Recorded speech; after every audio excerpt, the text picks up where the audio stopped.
አገልግሎት የመጀመሪያው ፍቅር ሐዋርያትን ለምንድነው እንደ እሳት የሚያንገበግብ የአገልግሎት ትጋት የነበራቸው? ውስጣቸው ፍቅር እግዚአብሔር ስለገባ። ኢየሱስ የሚለውን ስም ከዚህ በኋላ ጠርታችሁ እንዳታስተምሩ ብለው 40 ጅራፍ ገረፏቸው። ይህንን ስም ጠርተን ከማስተማር ዝም ልንል አንችልም አሉ። አያስችልም። በቃ ከገባ እሳት ሆኖ ያንገበግባል። እንድናገለግል የሚያደርገን ፍቅረ እግዚአብሔር ውስጣችን ካለ፣ አስራት በኩራት ስናወጣ፣ እንዲህ ላለው አገልግሎት ገንዘብ ስናዋጣ፣ ቤተክርስቲያንን ለማሰራት የሆነ ነገር ስናደርግ፣ እንደው እነዚህ ሰዎች በቃ እንደው አይሰለቻቸውም እያል እየመረረ እናደርገው ይሆናል።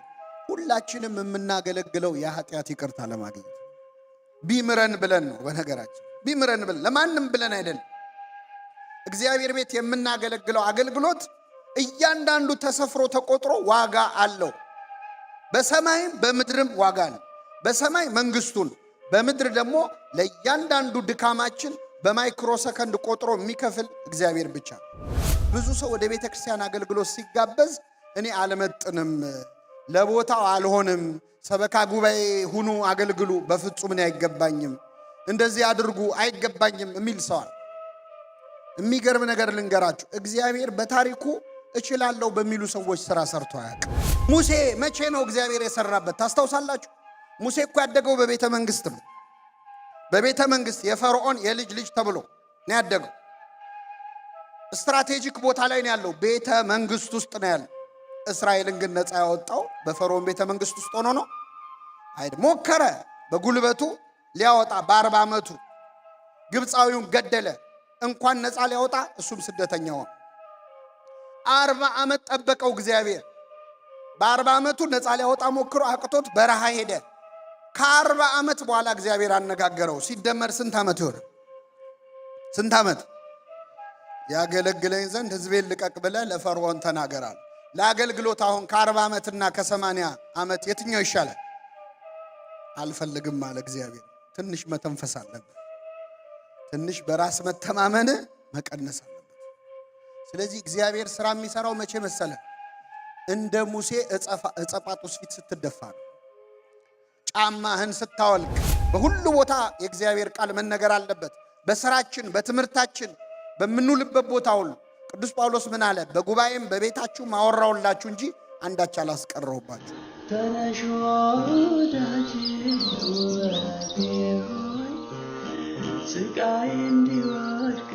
ክቡር አባታችን የዚህ ሀገረ ስብከት ዋና ስራ አስኪያጅ፣ ክቡር አባታችን የዚህ ደብር አስተዳዳሪ፣ የየአድባራቱ አስተዳዳሪዎች፣ አበው መነኮሳት፣ ወንድሞች፣ ካህናት፣ ምእመናት ሁላችሁ በእግዚአብሔር ሰላምታ እንደምንዋላችሁ እንደምንዋላችሁ። አሜን። ምሕረት ቸርነቱን አብዝቶ በእድሜያችን ላይ የዛሬዋን ዕለት ይችን ሰዓት ጨምሮ እስከዚህ ሰዓት ያቆየን የአባቶቻችን አምላክ ልዑለ ባሕርይ እግዚአብሔር ስሙ የተመሰገነ ይሁን። ለሲያትል ምእመናን የመጀመሪያውን የአእላፋት ዝማሬ ካደረጋችሁ ወዲህ ትንሽ ኮራ ብላችኋል ማለት ሰላምታችሁም ቀዝቀዝ ብሏል እና እንኳን አደረሳችሁ፣ እንኳን ደስ አላችሁ።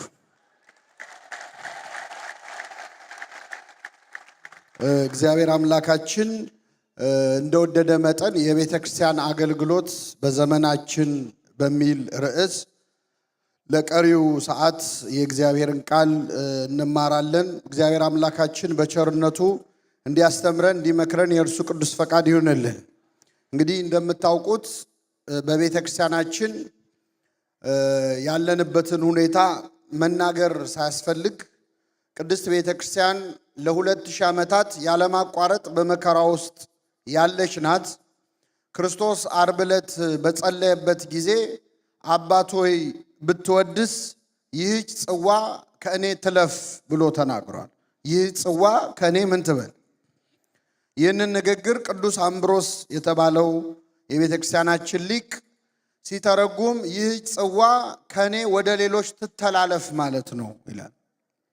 ስለዚህ በክርስቶስ ላይ የወረደው ጥላቻ፣ በክርስቶስ ላይ የወረደው ድብደባ፣ ግርፋት ወደ ቅድስት ቤተ ክርስቲያን ተላልፏል። ይህ ጽዋ ከኔ ምን ትበል ስላለ ትለፍ ስላለ ዓለም ቢጠላችሁ እንዳትደነግጡ እንዳትገረሙ ከኔ አስቀድሞ እናንተን ጠልቷል። እኔን የጠላ ሁሉ እናንተን ምን ይላል? ይጠላል። በዓለም ሳላችሁ መከራ አለባችሁ፣ ነገር ግን አይዟችሁ እኔ ዓለምን አሸንፈዋለሁ ብሎ የተናገረው ቃል መጽናኛችን ስለሆነ ቤተክርስቲያን ከነመከራዋ ከነስቃይዋ ከሰማዕትነቷ ጋር ሙሽራው መጥቶ ሙሽራይቱን ቤተክርስቲያን እስኪወስዳት ድረስ በታላቅ ትዕግስት በታላቅ ጽናት ትጠባበቃለች። እስከ መጨረሻው የምንጸናበትን ኃይል አምላካችን ያድለን። አሁን ስንዘምር ነበረ በትናንትናው ዕለት፣ ዛሬም ዝማሬ ስናቀርብ ነበር። ቤተክርስቲያን መከራ በጣም በጸናባት ሰዓት፣ ምዕመናን በሚገደሉበት ሰማዕታት በሚሆኑበት ሰዓት እንዴት መዝሙር እንዘምራለን? እንዴት ነጭ እንለብሳለን? የሚል ጥያቄ ሳይፈጠርብን አይቀርም። በጣም የሚገርማችሁ እኔ ነቢየ እግዚአብሔር ዳዊት ከዘመራቸው መዝሙራት መካከል በሐዘን ስሜት ውስጥ ሆኖ የዘመረው አንድ መዝሙር አለ። ይህ መዝሙር ምንድነው? በባቢሎን ወንዞች አጠገብ በዚያ ተቀመጥን፣ ጽዮንን ባሰብናት ጊዜ ምን አለ? አለቀስን። በአህያ ዛፎቿ ላይ መሰንቆቻችንን ሰቀልን ካለ በኋላ እንዴት እንዘምራለን ይላል። እስኪ አንዴ ከኔ ጋር በሉ፣ እንዴት እንዘምራለን? ዳዊት እንዴት እንዘምራለን ብሎ ዘመረ። እንዴት እንዘምራለን የሚለው ራሱ ምንድን ነው? መዝሙር ነው። መዝሙረ ዳዊት ነው። ዳዊት መዘመር ሲያስጠላው ራሱ ዘምሯል፣ አመስግኗል። ብሶቱንም ሐዘኑንም መከፋቱንም የገለጸው በዚያው በመሰንቆ በዚያ በበገና እና ቤተክርስቲያናችን በመከራ ውስጥም በሐዘን ውስጥም ሆና ታመሰግናለች። ማህሌቷን፣ ቅዳሴዋን፣ ዝማሬዋን አቋርጣ አታውቅም። ጳውሎስና ሲላስ የታሰሩበትን እስር ቤት እኔ አንድ ጊዜ የመሳለም ዕድል አግኝቼ ነበርና እኔ የጠበቅኩት በጣም ትልቅ እስር ቤት ይሆናል በሚል ነበር። እስር ቤት ራሱ ለማለት ይከብዳል። ጉድጓድ ውስጥ ነው የታሰሩት። ጉድጓድ ውስጥ ነው የታሰሩት። እግራቸው ደግሞ በብረት ከመሬት ጋር ታስሮ በሰንሰለት ማለት። በዛ ስቃይ ላይ ሆነው ግን ይዘምሩ ነበረ። ታስረዋል እኮ እየተሰቃዩ ነው፣ ግን ለእግዚአብሔር ይዘምሩ ነበር። በመዝሙራቸው ምክንያት የነሱም የሌሎችም እስረኞች ሰንሰለት ምን አለ? ተፈታ። መዝሙር ሰንሰለት ይፈታል። እግዚአብሔር ዝማሬያችንን በሀገራችን ያለውን ሰንሰለት የሚፈታ ያድርግልን። መዝሙር ሰንሰለት ይፈታል። የእስር ቤቱ ወለል በር ወለል ብሎ ተከፈተ ይላል። እንዲያውም እስረኛ ያመለጠ መስሎት ራሱን ሊያጠፋ ጠባቂው ሲሞክር በራስ ላይ አንዳች ክፉ ነገር እንዳታደርግ ሁላችንም እዚሁን ያለ ነው ብለው ገሰጹት ይላል። ተንበርክኮ ተደፍቶ ጌቶች ሆይ እድን ዘንድ ምን ማድረግ ይገባኛል ብሎ ተናግሮ ወደ ክርስትና የተመለሰው በመዝሙር ምክንያት ነው። መዝሙር እስር ይፈታል። ምናልባት በግል ባንታሰር ነፍሳችን ታስራለች። ከኃጢአት ማሰሪያ እግዚአብሔር የሚፈታን አንዱ በዝማሬ ነው፣ በጸሎት በምስጋና ውስጥ የሚፈታ እስር አለ። ኢትዮጵያዊው ሊቅ ቅዱስ ያሬድ መዝሙር እየዘመረ እያለ እግሩ እየደማ ነበር አይደለም? እግሩ እየደማ ደሙ እየፈሰሰ ነበር። ጦር ተሰክቶበት መዝሙር አላቆመም። ከያሬድን የተማርነው ይሄን። ጦር ተሰክቶበት ይዘምር ነበር። በተመስጦ ሄዶ ነበር። ቤተ ክርስቲያን አሁንም ድረስ የተሰኩባትን ጦሮች የምትረሳው እኮ በያሬድ ዜማ ነው። ታውቃላችሁ? አሁንም በቅዳሴው ነው። አሁንም በማህሌቱ ነው። ሰማዕታቱ ሲገደሉ እየፈሩ የተገደሉ ይመስላችኋል? ለ300 ዓመታት ዘመነ ሰማዕታትን ሂዱና አንብቡ። እየዘመሩ ነበረ የሚያመሰግኑ። እንደውም አብዛኞቹ በመጀመሪያዋ 300 ዓመታት የነበሩት ክርስቲያኖች አብዛኞቹ ለሚገደሉበት ቀን ነጭ ልብስ አዘጋጅተው የክት ልብስ አዘጋጅተው ይጠብቁ ነበር።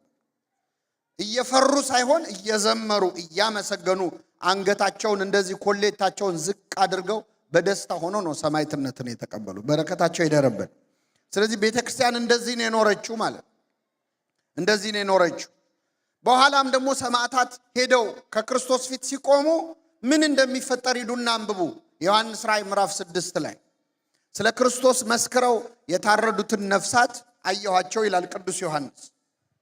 አሁን ሰሞኑን በምስራቅ አርሲ የተገደሉትን ባለፉት ዓመታት በሻሸመኔ የተገደሉትን በየስፍራው እዛ ሊቢያ በረሃ ላይ ተንበርክከው ብርቱካናማ ለብሰው ተንበርክከው እያያናቸው በቪዲዮ እየተቀረጹ የታረዱ ወንድሞቻችን ኢትዮጵያውያን፣ ኤርትራውያን፣ ግብፃውያን የት ገብተው ይሆን?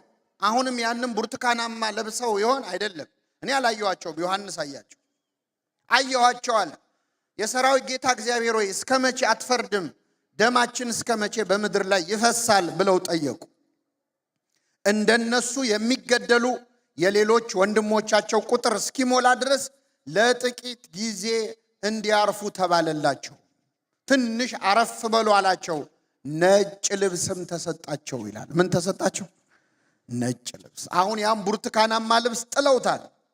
ያንን ወድቀው አጥንታቸው ተከስክሶ ስጋቸው ተልከስክሶ ሬሳቸው ወድቆ እንዳየነው እንዳይመስላችሁ ነጭ ልብስ ለብሰዋል። በሰማይ እየዘመሩ እያመሰገኑ ነው።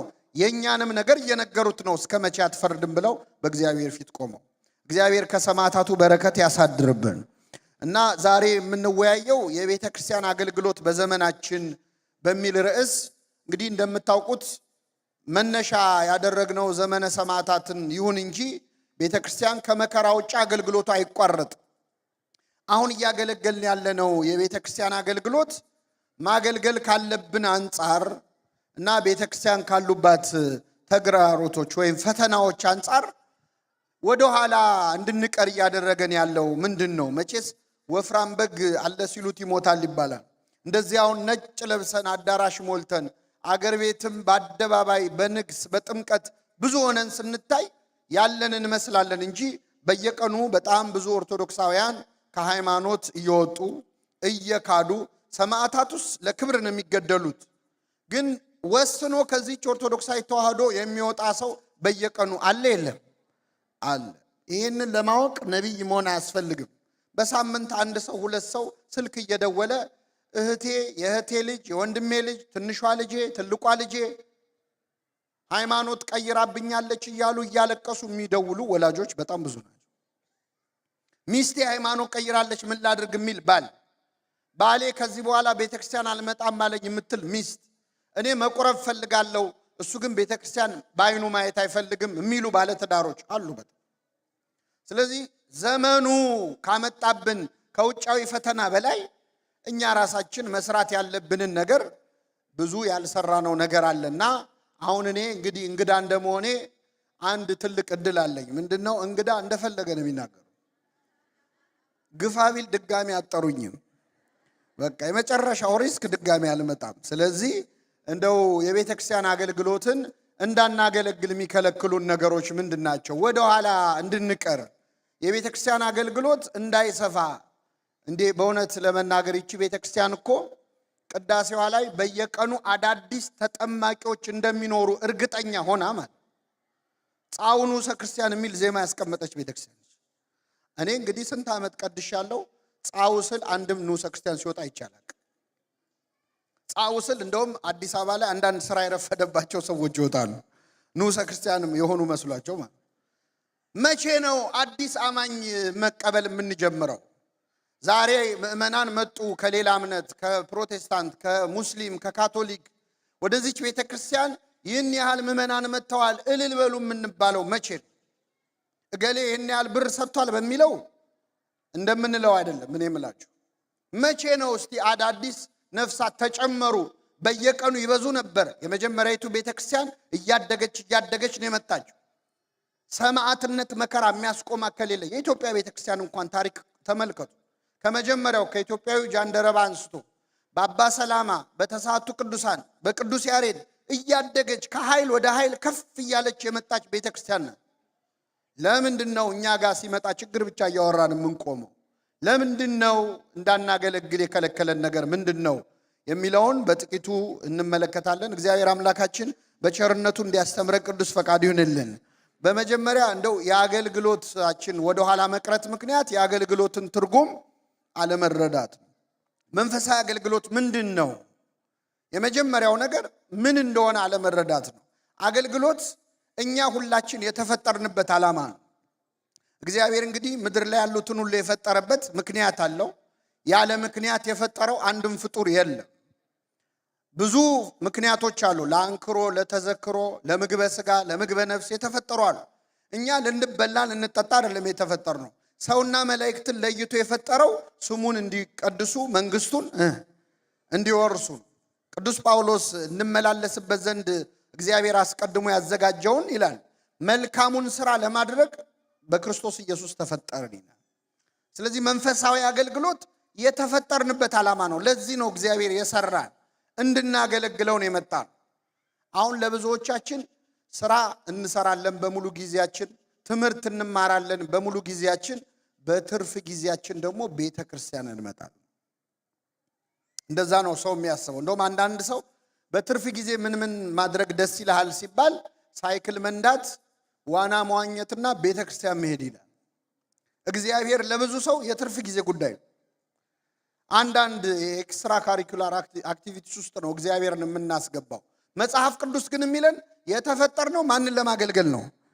አሁን ትናንትና ስትዘምሩ እንደው አንወሻሽ፣ ለትንሽ ደቂቃ እንደዛ እየዘመራችሁ እዚሁ ብትኖሩ እንደው ደስ አይላችሁም ነበር? ይላል አይልም? ወይስ እኔ ብቻ ነው እንደዛ የተሰማኝ? እስቲ መልሱልኝ።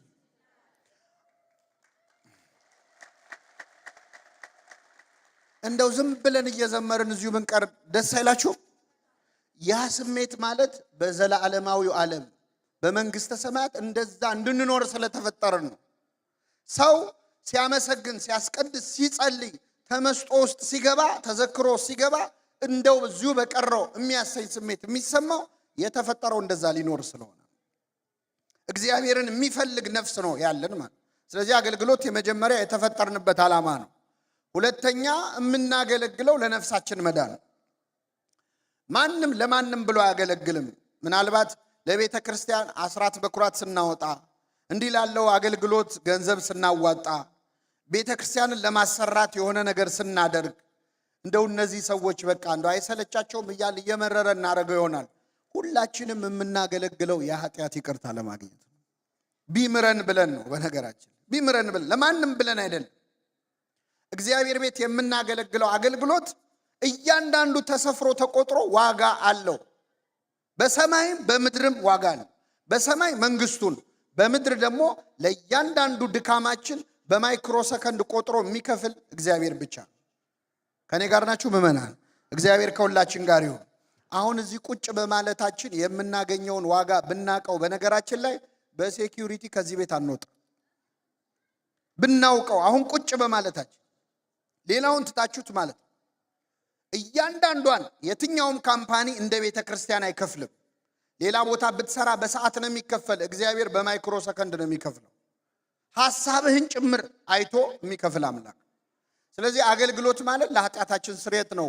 ወንድሞቼ ሆይ ይላል ቅዱስ ያዕቆብ፣ ከናንተ ማንም ከእውነት ቢስት አንዱም ቢመልሰው፣ ኃጢአተኛን ከተሳሳተበት መንገድ የሚመልሰው ነፍሱን ከሞት እንደሚያድን የኃጢአቱንም ብዛት እንደሚሸፍን ይወቅ።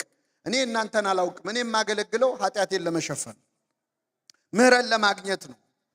ሌላውን ሰው አስተምሮ መክሮ የሚመልስ ሰው የራሱን ኃጢአት እንደሚሸፍን ነፍሱንም እንደሚያድን ይወቅ ይላል።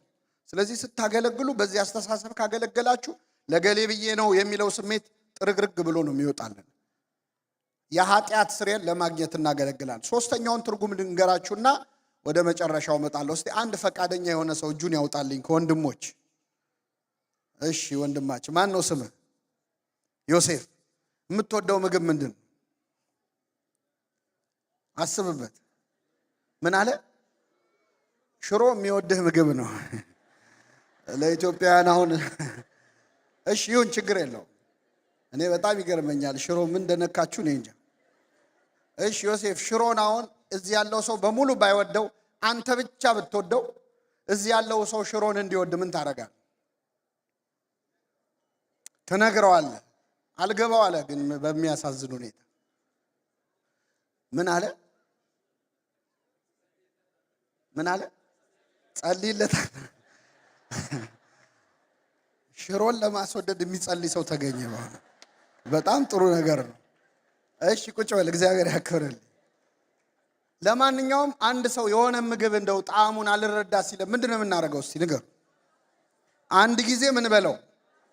ብዙ ጊዜ እኔ ብዙም አልወደው ምግብ አለና እቺን ቅመሳት እንጂ ከዛ በኋላ አትበላም እንባላለን። ከጣፈጠን ነው ምን በለው አይደለ? ነብይ እግዚአብሔር ዳዊት ምን አለ? እግዚአብሔር ቸር እንደሆነ ቅመሱ እዩማ። ቀምሶት እኮ ነው አያችሁ። ግድ የለም አምላኬን ቅመሱትና እዩታል። ሰው የሚያገለግለው የመጀመሪያው የእግዚአብሔር ፍቅሩ ውስጡ ሲገባ፣ ፍቅረ እግዚአብሔር ልብ ውስጥ የገባን ነው። አንተ የወደድከውን አምላክ ሌሎች ምን እንዲሉ እንዲወዱ። አሁን ትናንት የዘመራችሁ ሰዎች ሄዳችሁ አቤት አመለጠሽ ትላላችሁ። ምን ነው በኖረ ኖሮ እገሌ ትላላችሁ። ፍቅረ እግዚአብሔር ከፍቅረ ቢጽ የሚስማማው በትክክል አገልግሎት ላይ ነው። ምን ነው ጓደኛዬ መታ ይሄን ባየች፣ ወንድሜ መጥቶ ይሄን ባየ የሚያሰኘን በእግዚአብሔር ፍቅር በጓደኛ ፍቅርም ስንሞላ። አገልግሎት የመጀመሪያው ፍቅር። ሐዋርያትን ለምንድነው እንደ እሳት የሚያንገበግብ የአገልግሎት ትጋት የነበራቸው? ውስጣቸው ፍቅረ እግዚአብሔር ስለገባ። ኢየሱስ የሚለውን ስም ከዚህ በኋላ ጠርታችሁ እንዳታስተምሩ ብለው 40 ጅራፍ ገረፏቸው። ይህንን ስም ጠርተን ከማስተማር ዝም ልንል አንችልም አሉ ይላል። አያስችልም። በቃ ከገባ እሳት ሆኖ ያንገበግባል። እንድናገለግል የሚያደርገን ፍቅረ እግዚአብሔር ውስጣችን ካለ። ታስታውሷታላችሁ ያቺ ሳምራዊት ሴት በጠራራ ፀሐይ ውሃ ልትቀዳ ወጣ በነበረ ጊዜ መድኃኒታችን ኢየሱስ ክርስቶስ ውሃ ጠጭኝ ብሎ አናገራት። አንተ አይሁዳዊ ስትሆን ሳምራዊት ከመሆን ከኔ እንዴት ውሃ ትለምናለህ አለችው። ገና ውሃ ጠጭኝ ሲላ ፖለቲካ ጀመረች። የዘር ጉዳይ ነው ያወራችው። ውሃ ጠጭኝ አላት። እሷ ግን አንተ አይሁዳዊ ነህ እኔ ሳምራዊ ነኝ። ውሃው አሁን አይሁዳዊ ነው ሳምራዊ ነው? ውሃ ነው አጠጭኝ የተባለችው። አንተ እንደዚህ ስትሆን እኔ እንዲህ ሲሆን መባባል፣ አንተ ኦሮሞ ስትሆን እኔ ትግሬ ሲሆን፣ አንተ አማራ ስትሆን እኔ ጉራጌ መባባል ማለት የተጠማ ሰው ጸባይ ነው። ጸጋ እግዚአብሔር የራቀው በፀሐይ የተቃጠለ ህይወት ያለው በኃጢአት ማለት ተስፋ የቆረጠች ነፍስ እንደዛ ነች። እና አንተ አይሁዳዊ ስትሆን ሳምራዊት ከመሆን ከኔ እንዴት ውሃ ትለምናለህ አለችው። ውሃ ጠጭኝ የሚልሽ ማን መሆኑን ብታውቂ የህይወት ውሃን እንዲሰጥሽ ምን ትዩ ነበር? ትለምኚው ነበር። አስተማራት ክርስቶስ። ጸባይ የላትም። የተጎዳ ሰው መቼስ ጸባይ የለውም አይደል? አንዴ ፖለቲካ ወራጭ ቆይታ ከያዕቆብ ትበልጣለህ አለችው፣ የያዕቆብን ፈጣሪ። ከዛ እያለች እየለሰለሰች መጣች። ከዛ ነብይ ትመስለኛለህ አለችው። መጨረሻ ላይ ግን ክርስቶስ የሚባል አለ መሲህ የሚመጣ እሱ ሁሉን ይነግረናል አለችው። ስትለው የሚያናግርሽ እኔ እርሱ ነኝ አላት። ከዛ ሂጂና ባልሽን ጠርተሽ ነይ አላት። ማንን ጠርተሽ ነይ? የለኝም ባል አለች። ባል የለኝም አለች። እውነት ብለሻል። 5 ባሎች ነበሩሽና አሁን አብሮሽ ያለው ህጋዊ ስላልሆነ ባልሽ አይደለም ማለት። ከውሸቷ ውስጥ እውነት አወጣላት። ወጣችና የከተማውን ሰው በሙሉ ግልብጥ አድርጋ የልቤን የነገረኝን ኑና ይውልኝ አለቻቸው። የምን የነገረኝን? አንድ ሰው ጠርተሽ ነኝ ያላት። የከተማውን ሰው ገልብጣ ይዛ መጣች። ለምንድነው አሁን እናንተ እዚህ አዳራሽ ሞልታችኋል? ሲያትል ውስጥ ያሉ ሌላውን ሃይማኖት ተውት፣ ኦርቶዶክሳውያን እናንተ ብቻ ናችሁ? እናንተ ናችሁ? ለምንድነው ቦታው እስኪጠብ ያልደረስ ነው? የልቤን የነገረኝን ኑና ይውልኝ ማለት ስላልቻለ አምላኬን ወቁልኝ ኑ እንዲያስብላል አገልግሎት ግልብጥ አርጋ ይዛ መጣች። የከተማውን ሰው ማለት እውነተኛ አገልግሎት ፍቅረ እግዚአብሔር ውስጥ ሲገባ አያስችልህ፣ ያንገበግባል። ፊልጶስ ጓደኛው ናትናኤልን አልጠራው? የናዝሬቱን ኢየሱስን አገኘ ነው ብሎ ማለት። ይህ ማለት ፍቅረ እግዚአብሔር ውስጥ ሲገባ የሚፈጠር ነገር። እዚህ በመጽሐፈ ነገሥት ላይ የ4 ለምጻሞች ታሪክ አለ። 4 ሰውነታቸው ከጸጉራቸው እስከ እግራቸው በለምጽ የተመቱ ነበሩ። በኦሪት ዘመን ለምጽ ሌላ ትርጉም ነበር እና እነዚህ 4 ሰዎች በረሃብ በጣም ሲሰቃዩ እስራኤላውያን በዛ ሰዓት ረሃብ ላይ ነበሩና ወደ ከተማ እንዳይገቡ አያስገቧቸው። ምግብ እያመጡ ግን ይጥሉላቸው ነበር። አሁን ረሃብ ሲነሳ ለነሱ ምግብ የሚያመጣ ሰው ጠፋ። 4ቱ ለምጻሞች ስብሰባ አደረጉ። ምን እናድርግ? እኛ እዚህ ረሃብ ሊገለን ነው። ወደ እስራኤል ብንገባ አያስገቡንም፣ ቢያስገቡንም ምግብ የለም። በቅርብ ርቀት ደግሞ ፍልስጤማውያን ጦር አስፍረዋል ሊዋጉ። ወደ እነሱ ብንሄድ ደግሞ ይገድሉናል። ምን ይሻላል ብለው ስብሰባ አደረጉ። ከዛ ምን አሉ? በቃ ከረሃብ ሰይፍ ይሻላል ይባል የለ? እዛ ሄደን ቢገሉን ይሻላል ብለው እነዚህ 4 ሰዎች ወደ ጠላት ሰፈር መራመድ ጀመሩ። ከኔ ጋር ናችሁ? ስንት ሰዎች ናቸው? የሚገርማችሁ እግዚአብሔር ጥበቡ በጣም ይደንቃል። ለራበው ሰው ምንድነው የሚያስፈልገው? እግዚአብሔር ግን አለማስራብ አይችልም? ይችላል አይችልም? ለአራቱ ለምጻሞች ምን እንዳደረገ ታውቃላችሁ? የእግራቸውን ኮቴ የእግራቸውን ዳና ድምጹን ያንድን ሰውዬ የእግር ኮቴ የ1000 ሰረገላ ኮቴ ያደረገ። 4 ሲሆኑ ስንት ሺህ ሆነ? በ4000 ሰረገላ ድምጽ የጠላት ሰፈር ተሸበረ ማለት ነው። እንደው እግዚአብሔር ኮቴያችንን ድምጹን ይጨምርልን። አሁን እኮ ብዙ ሆነን ራሱ አንሰማም እኮ አይደል? ማጆሪቲ ሆነን እንደ ማይኖሪቲ ነው አክት የምናረግ። ከፈለገ ግን አሁን ኮቴ ቢስ ሆነናል። ድምጽ የለውም የኛ ኮቴ። ድምጹን ጨመረው። ፍልስጤማውያን ደንግጠው እስራኤላውያን ጦር አደራጅተው ሊያጠፉ መጡ ብለው እግሪ አውጪኝ ብለው ብን ብለው ጠፉ። ከስንት ሺህ ሸሽተው? ከ4 ሰው። እነዚህ 4ቱ ሲገቡ ባዶ ነው። መጀመሪያ ምግብ በሉ። ያሳዝናሉ። አንዱ ድንኳን ገብተው በሉ። ሌላውም ደግሞ ወርቅም ሀብትም አለ። ደበቅ አረጉ፣ ከተቱ። ሁሉን መቼት ሰፈሩን መዝረፍ አይችሉም። ከዛ ከመሃላቸው አንዱ ምን አለ? መልካም አላደረግንም አለ። እኛ እዚህ ስንበላ በዚህ ሰዓት እስራኤል ውስጥ በረሃብ እየሞተ ያለ ሰው አለ። እስከ ጠዋት ብንቆይ ኃጢአት ይሆንብናል። አሁኑኑ ተመልሰን ሄደን እንናገር አለ። ተመልሰው ሄደው ለእስራኤል ቤት ተናገሩ ይላል። አገልግሎት ማለት አንተ ቃሉን ስትሰማ ቃሉን ያልሰሙ ሰዎችን ማሰብ እና እግዚአብሔር ያለማቋረጥ እንድናገለግል የሚያደርገው ነገር እሱን መውደድ ነውና ፍቅሩን ለሁላችን ይጨምርልን። አሁን እዚህ ከተማ ውስጥ ስንት ኦርቶዶክሳውያን አሉ። እንደው ሌላ መመለሳችን ቀርቶ በሃይማኖት የሚመስሉንን ሰዎች እንኳን መያዝ ያልቻልነው የሚያንገበግብ ፍቅረ እግዚአብሔር ውስጣችን ስለሌለ ነው። እኔ አንድ ሊቀ ጳጳስ ያደረገውን ነግሬያችሁ ወደ ሁለተኛው እመጣለሁ። ቅዱስ ጎርጎርዮስ ዘኑሲስ ይባላል። እስኪ በሉ ቅዱስ ጎርጎርዮስ ዘኑሲስ።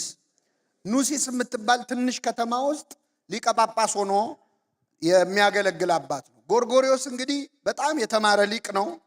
ሪቶሪክ የተማረ፣ የግሪክ ፊሎሶፊ የተማረ፣ ቴዎሎጂ የተማረ በጣም ምሁር ነው እና አንዲት ኑሲስ የምትባል ትንሽ መንደር ጳጳስ ሆኖ ሲመደብ በጣም ብዙ ሰዎች የእሱ ወንድም ቅዱስ ባስልዮስ ነው እንዴት ይህን የመሰለ ሊቅ ወስደህ እዛ ገጠር ትጥለዋለህ ብለው በጣም አዝነዋል።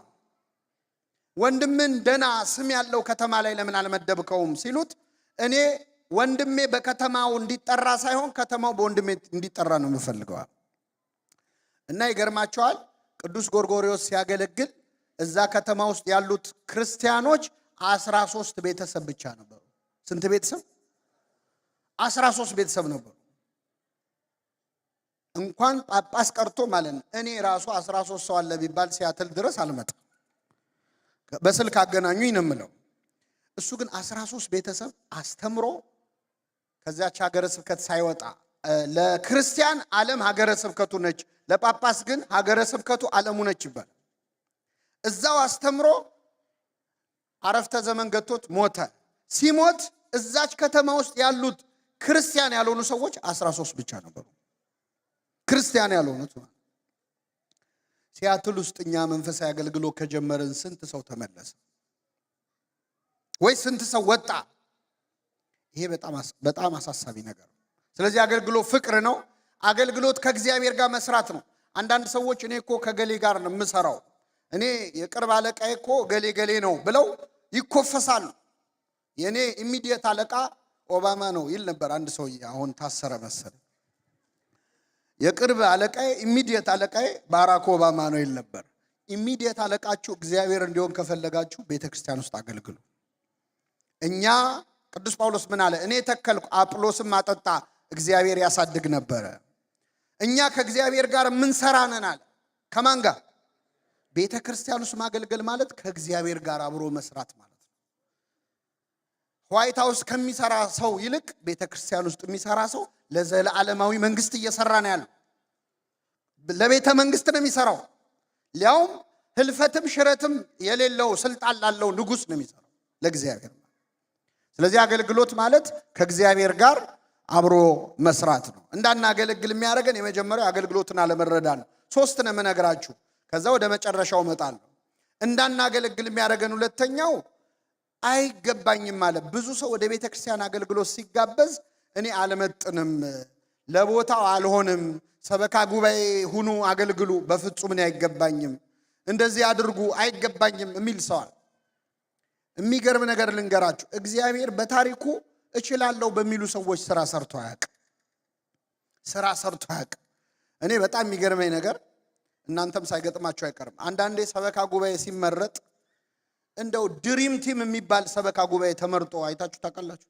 እንደው በጣም የተማሩ ሰዎች ከአቅም ያላቸው ከልምድ ያላቸው በቃ ይሄ ቲምማ አገር ይቀይራል ተብሎ ይመረጥና ድብልቅልቅ ብለው ይወርዳሉ። ምንድነው ችግሩ? በጣም እኮ እውቀት ያላቸው ሰዎች ናቸው። ለምን መሰላችሁ? እችላለሁ የሚሉ ሰዎች ለእግዚአብሔር አይመቹትም። በነገራችን ላይ 12ቱ ሐዋርያት ምሁራን ቢሆኑ ኖሮ ክርስትናኛ ጋር አይደርስም ነበር። ፊዚቢሊቲ ስተዲ ያጠናሉ። በእርግጠኝነት ይሄ ክርስትና ለዓለም አይሆንም፣ ለሮም አገዛዝም አይሆንም ብለው ቁጭ ብለው ክርስትናኛ ጋር አይደርስም ነበር። ሙሴ መቼ ነው እግዚአብሔር የሰራበት ታስታውሳላችሁ? ሙሴ እኮ ያደገው በቤተ መንግስት ነው። በቤተ መንግስት የፈርዖን የልጅ ልጅ ተብሎ ነው ያደገው። ስትራቴጂክ ቦታ ላይ ነው ያለው። ቤተ መንግስት ውስጥ ነው ያለው። እስራኤልን ግን ነፃ ያወጣው በፈርዖን ቤተ መንግስት ውስጥ ሆኖ ነው አይደል? ሞከረ በጉልበቱ ሊያወጣ በ40 ዓመቱ ግብፃዊውን ገደለ። እንኳን ነፃ ሊያወጣ እሱም ስደተኛ ሆነ። 40 ዓመት ጠበቀው እግዚአብሔር። በ40 ዓመቱ ነፃ ሊያወጣ ሞክሮ አቅቶት በረሃ ሄደ። ከ40 ዓመት በኋላ እግዚአብሔር አነጋገረው። ሲደመር ስንት ዓመት ይሆነ? ስንት ዓመት? ያገለግለኝ ዘንድ ሕዝቤን ልቀቅ ብለህ ለፈርዖን ተናገራለሁ። ለአገልግሎት አሁን ከ40 ዓመትና ከ80 ዓመት የትኛው ይሻላል? አልፈልግም አለ እግዚአብሔር። ትንሽ መተንፈስ አለብህ። ትንሽ በራስ መተማመን መቀነስ አለበት። ስለዚህ እግዚአብሔር ስራ የሚሰራው መቼ መሰለ? እንደ ሙሴ እጸጳጦስ ፊት ስትደፋ ነው። ጫማህን ስታወልቅ። ከዛ ሂድና ህዝቡን ነፃ አውጣ አለው። ህዝቡን ነፃ አወጣ ዘንድ እኔ ማነኝ አለ። አሁን ብቁ ነው ማለት። እኔ ማነኝ ካልክ ብቁ ነህ። አንድ ሐዋርያ አንድ ነቢይ ይገባኛል ብሎ ያገለገለ የለም። እኔ ኮልታፋ ነኝ፣ እኔ ብላቴና ነኝ፣ አይገባኝም፣ ከንፈሬ የረከሰብኝ ሰው ነኝ ያሉ ነቢያት ሁሉ ናቸው። በእውነት እግዚአብሔር በእነሱ ስራ የሰራው ኃይሌ በሉ እስኪ በድካምህ ይገለጣል። ስለዚህ እግዚአብሔር ኃይሉን የሚገልጠው በምናችን ነው? በድካማችን። በድካሞች ነው የሚሰራው፣ በትንንሾች ነው የሚሰራው። ምንም አያውቁም በተባሉ ነው የሚሰራው። በጣም አውቃለሁ የሚሉ ሰዎችን አይፈልጋቸው፣ አይመቹትም፣ ራሱ አይመቹትም። ከአገልግሎት የሚያርቀን ነው። ሌላኛው ኑሮ። ብዙ ጊዜ የቤተ ክርስቲያን አገልግሎት ላይ ሰው ተባበር ሲባል ወደኋላ የሚጎተተው ስራዬን ኑሮዬን ቢጎዳውስ እግዚአብሔር ቤት ብዬ። እኛ ስንት ቢዝነስ ያለን ሰዎች ነን። ከሀገር የወጣ ነው መቼስ ልናስቀድስ አይደለም የሚሉ ሰዎች አሉ። ከሀገር የወጣ ነው ለቤተ ክርስቲያን አይደለም፣ ይህንን ሰዓት አሁን እዚህ ቁጭ ያልኩበት እንዲባረግበት የሚል ስሜት ይሰማናል። የሚገርም ነገር ልንገራችሁ። እናንተ የእግዚአብሔርን ቤት ስትሰሩ እግዚአብሔር የእናንተን ቤት ይሰራል። ይሄ የታወቀ ነው። ለእግዚአብሔር ቤት ጊዜ ስትሰጡ እግዚአብሔር ለእናንተ ቤት ጊዜ ይሰጣል። ገንዘብ አይሰጥህም፣ ያለህን ገንዘብ ግን ይባርከዋል። ጥቂቱን ብዙ ማድረግ ይችላል አይችል? እስራኤል 40 ዓመት ሙሉ በምድረ በዳ ሲሄዱ ለ40 ዓመት የሚበቃ ልብስና ጫማ አድሏቸዋል እግዚአብሔር? አላደላቸውም። ግን ጫማህ አላለቀ፣ በትርህ አልወደቀ ይላል። ጫማቸው አላለቀም፣ ልብሳቸው አላለቀም፣ በትራቸው አልወደቀ። 40 ዓመት እንዲቆይ ያደረገ እግዚአብሔር ብር አይሰጥህም፣ ያለህን ብር ግን ይባርከዋል። ስለዚህ መንፈሳዊ አገልግሎት እንዲህ ባለ አስተሳሰብ ብናገለግል ከዓለም አገልግል ያርቀናል። የመጨረሻው ምክንያት የተሳሳቱ የአገልግሎት መለኪያዎች ናቸው። ከኔ ጋር ናችሁ? ደከማችሁ እንዴ? እሺ፣ እስቲ ሲያትል ውስጥ መልሱልኝ። ሲያትል ውስጥ 1 ሊትር ስኳር ስንት ነው? ችግር አለ? እሺ ቆይ ተውት እናንተ ወንድሞች። ደግሞ 1 ኪሎ ዘይት ስንት ነው የሚሸጠው? ዘይት በኪሎ ይለካል፣ ስኳር በሊትር ይለካል። ይገርማችኋል። የቤተ ክርስቲያን አገልግሎትን በማይለካበት ፓራሜትር ነው የምንለካው። የምንመዝነው በማይመዘንበት ነው። በጣም ወደ ኋላ የሚያስቀረን አንዱ ይሄ ነው። የመጀመሪያው አገልግሎት በማዕረግና በስራ ድርሻ አይለካም። ብዙ ጊዜ በቤተ ክርስቲያን አገልግሎት ላይ ብዙ ስራ እንዳንሰራ የሚያደርገን በማዕረግ ስለምንለካው ነው። እኔ በጣም የብዙ አገልጋዮች ፎቶ እያሳየዋችሁ ነው እዚህ ስክሪን ላይ። ከላይ መጽሐፍ የሚያነቡትን ካህን መጽሐፍ ተሸክሞ ይዞ የሚያስነብብ ዲያቆን አለ። ከዛ ከጎን ሊቀ ጳጳስ አሉ፣ ቆሞስ አሉ፣ ቄስ አሉ። ከዚያ ደግሞ ፍም የሚያፍም ዲያቆን አለ። ከዚያ የተግባር ቤት ስራ የሚሰሩ ደግሞ እማሆይ አሉ። ከዛ ሰንበት ትምህርት ቤት ወጣት የምትዘምራለች። አብሯት ደግሞ ሙዳየ ምጽዋት የሚያዞር ልጅ አለ። ሁሉም የሚያገለግሉት ማንን ነው?